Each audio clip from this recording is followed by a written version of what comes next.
Tapi pas aku tengokin tuh nggak ada siapa-siapa teman-teman. Tapi aku kalau takut tuh aku lawan gitu, malah aku cari gitu.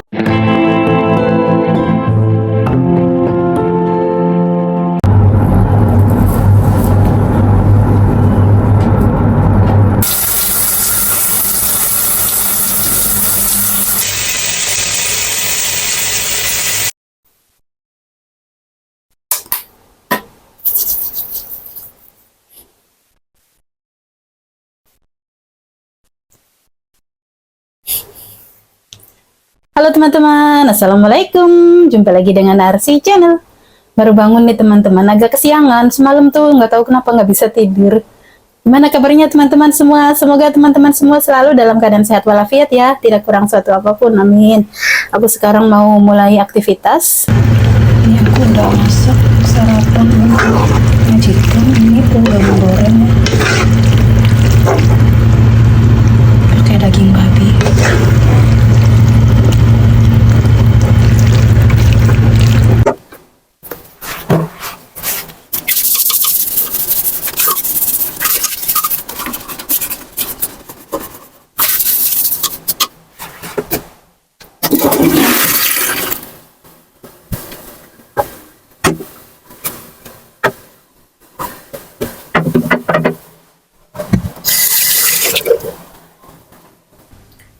Alhamdulillah ya teman-teman, ronde pertama pekerjaanku sudah selesai. Sekarang jam 9:30, udah nyapu, udah beres-beres, udah yang ada yang kotor sih sebenarnya ya.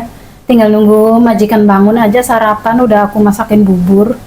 Lihat, keringetnya bergantungan. Panas banget, sekujur tubuh bermandikan keringet.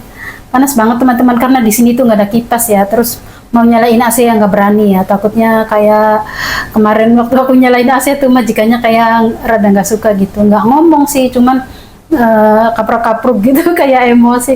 Yang perempuan ya, kalau yang laki-laki sih enggak, karena memang panas banget ya. Nanti kalau udah gajian aku pengen beli kipas. Videonya lanjut siang hari ya teman-teman. Jadi aktivitas aku, rutinitas aku, kalau majikan udah pergi tuh membersihkan kamar. Karena emang ruangan yang lain kan udah bersih semua tadi pagi. Tinggal kamar ini saja. Dan kalau kamar ini sudah beres, aku tuh sudah nggak ada kerjaan sampai malam. Majikan nggak pulang. Ketemunya besok pagi lagi gitu. Meresin kamar ini antara setengah jam sampai 45 menit gitu ya teman-teman. Ya kadang-kadang kalau nyuci AC atau ngelap jendela ya bisa 1 jam lebih ya. Tergantung namanya kerja di rumah itu ya. Pokoknya kalau 2 minggu sekali gitu aku ngelap jendela, sebulan sekali gitu aku nyuci AC kayak gitu. Nggak ada yang nyuruh sih, inisiatif aku sendiri aja gitu ya. Nah ini tuh di vacuum tuh karena banyak debu yang kita nggak kelihatan gitu ya. Ya aturannya begitu, tinggal nurutin aja ya teman-teman. Karena aku di sini memang kan kerjanya ya cuman ngurus rumah gitu, nggak ada kerjaan lain. Aku di sini tuh sering mengalami kejadian aneh teman-teman, terutama kalau malam hari gitu ya. Sering banget aku tuh lagi makan di dapur gitu ya. Aku juga entah ini apa cuman perasaan aku aja gitu. Lagi enak-enaknya makan tuh tiba-tiba kayak ada orang dateng gitu. Aku kan kaget ya. Majikan katanya nggak dateng kok, jam segini udah dateng. Mana misalnya akunya lagi makannya banyak gitu ya. Aduh disembunyiin kemana ini? Kok majikan udah dateng gitu. Aku udah salah tingkah, udah nggak keruan gitu. Terus ya udah deh aku temuin aja gitu. Aku tawarin mereka makan gitu. Tapi pas aku tengokin tuh nggak ada siapa-siapa teman-teman. Apa cuman perasaan aku aja tak, karena akunya dihantui rasa khawatir takut majikan datang, jadi kayak korinnya tuh itu apa sih gangguin gitu. Tapi aku kalau takut tuh aku lawan gitu, malah aku cari gitu. Tadi suara tuh dari mana gitu. Terus ada kamar yang emang jarang dimasuki gitu. Gelap terus itu siang malam tuh karena hordengnya juga nggak pernah dibuka. Malah aku nyalain lampunya, aku cari gitu suara apa tadi tuh, kayak suara orang datang tuh teman-teman. Gimana sih, kayak ada orang lah kayak gitu, tapi tuh nggak ada apa-apa gitu. Nah kata temen aku sih, katanya serem kalau lihat rumah majikan aku tuh ya, lihat di video gitu. Katanya guci-gucinya tuh kayaknya ada isinya katanya. Aku sih nggak begitu percaya ya, tapi aku ngalamin gitu loh teman-teman. Katanya coba, katanya kamu komunikasi sama penunggu situ, ngomong bareng-bareng aja gitu, aku di sini cuman kerja, jangan ganggu, kayak gitu. Kadang-kadang tuh pernah aku denger suara majikan perempuan, kayak kan majikan perempuan kalau mau masuk ke dapur tuh nyanyi-nyanyi gitu, kayak ngasih kode, aku mau masuk nih, kamu jangan kaget. Karena aku tuh suka kaget teman-teman, jadi aku tuh suka kaget. Misalnya aku kan dari pagi kan udah kerja, pas majikan bangun aku tuh lagi duduk gitu, nah pas majikan masuk aku tuh kaget gitu, aku tuh takut dikira dari tadi duduk aja nggak kerja, padahal aku tuh udah kerja gitu. Jadi kalau majikan datang aku tuh salah tingkah gitu, ngapain lagi ya gitu. Nah majikan tuh sering bilang, nggak apa-apa kamu duduk tuh, nggak apa-apa, aku tuh tahu kamu udah kerja gitu. Jadi dia kalau mau masuk tuh biar akunya nggak kaget, nggak salah tingkah gitu, nyanyi-nyanyi. Nah sering itu malam hari tuh kayak ada suara majikan ngelendeng, nyanyinya tuh nyanyi nggak jelas, ngelendeng gitu. Pas aku tengokin tuh nggak ada siapa-siapa, itu akunya tuh udah panik gitu. Aduh, kan misalnya kalau nggak ada majikan kan kita makan sesukanya ya, maksudnya bermacam-macam, terus makanan Indonesia. Aku tuh takut, ternyata pembantuku kalau nggak ada aku begini ya, takut gitu tuh. Aduh, disembunyiin kemana nih makanannya gitu. Ternyata nggak ada orang, teman-teman. Nah teman-teman, aku lagi makan siang nih sama tumis daun ubi sama sambal sama ikan asin. Gini aja kalau lagi lapar tuh Masya Allah, berasa nikmat banget. Teman-teman udah pada makan belum nih?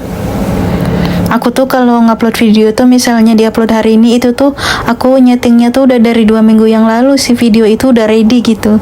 Stoknya tuh selalu banyak teman-teman. Ini ikan asin aku beli dari toko Indonesia ya.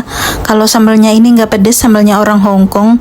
Ya ada pedes-pedesnya sih dikit gitu, nggak kayak sambal Indonesia yang pedes banget gitu. Ini sih enggak, lebih ke gurih gitu ya.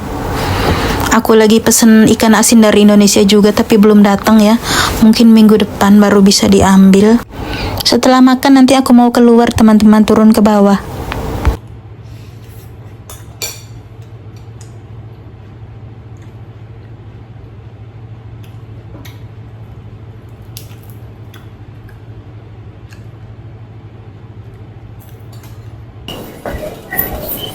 Halo teman-teman, aku lagi ada di MTR Jordan nih. Aku mau ke pasar ya, cuman aku mampir dulu di MTR. Karena apa? Karena aku cari wifi gratisan. Karena pakai iPhone itu ya, kalau ngupload videonya pakai data itu lama banget. Jangankan video panjang misalnya di atas 10 menit ya. Video 30 detik pun kitanya harus nunggu lama gitu. Layarnya tuh nggak boleh diganti, nggak boleh ditutup ke halaman lain gitu. Misalnya kita mau ngupload Reels di Facebook gitu. Halamannya tuh nggak boleh ditutup, kitanya harus melototin itu sampai terupload gitu. Pokoknya kalau pakai data tuh susah, kalau pakai wifi enak gitu. Makanya aku kalau mau ngupload video nyari wifi gratisan di MTR ini. Nggak harus masuk, ini aku di luarnya MTR ya, nggak harus masuk ke dalam gitu. Sekalian aku mau belanja karena majikan aku mau makan di rumah. Ya memang nggak setiap hari makan di rumah ya, tapi dalam seminggu tuh ada sekali atau 2 kali makan di rumah gitu. Dan aku juga tadi pagi habis gajian, jadi sekalian mau kirim uang. Oke teman-teman, nanti videonya lanjut malam hari ya. Nah aku udah jalan pulang nih teman-teman. Hari ini agak mendung teman-teman, alhamdulillah nggak begitu panas ya.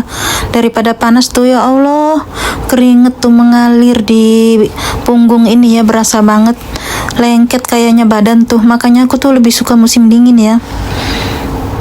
Mungkin kalau musim dingin aku masih bisa mengatasi karena aku kan gemuk.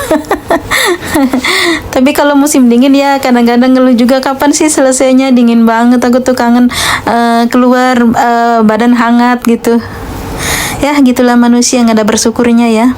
Ya akhirnya aku udah sampai rumah lagi nih teman-teman. Terima kasih buat yang masih selalu menyimak.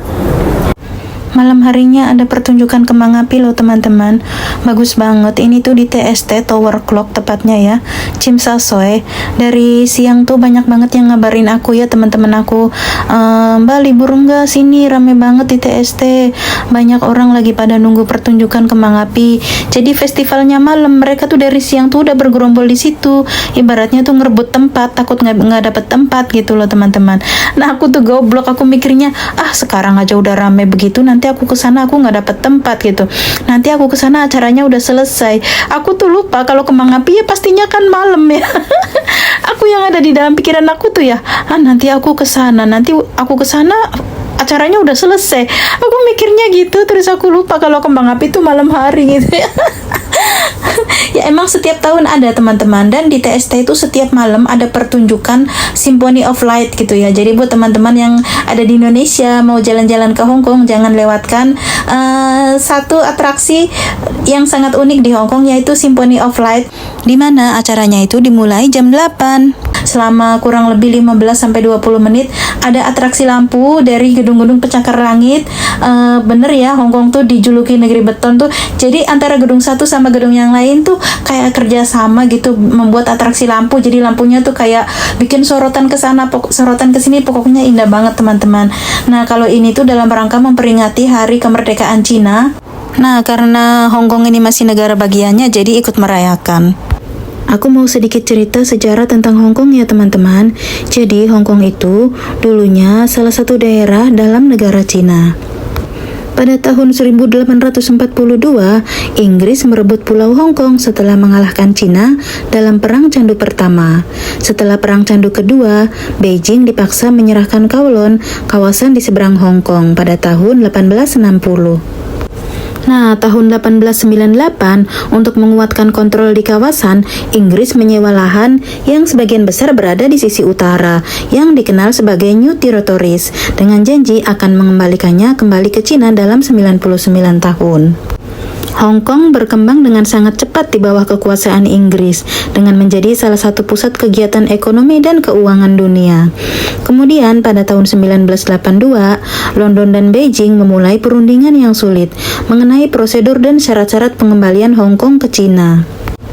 Hong Kong menerapkan sistem ekonomi dan politik yang sangat berbeda dengan Cina daratan, yang sejak 1949 berada di bawah kekuasaan Partai Komunis, satu-satunya partai yang dibolehkan berdiri di negara tersebut. Lalu, Cina setuju untuk memerintah Hong Kong berdasarkan prinsip satu negara dua sistem, di mana Hong Kong akan menikmati otonomi luas, kecuali untuk urusan pertahanan dan luar negeri, selama 50 tahun ke depan. Hong Kong menjadi kawasan administratif khusus, yang bermakna Hong Kong dibiarkan untuk memiliki sistem hukum tersendiri, sistem multipartai, dan sejumlah hak termasuk kebebasan berpendapat dan kebebasan berkumpul.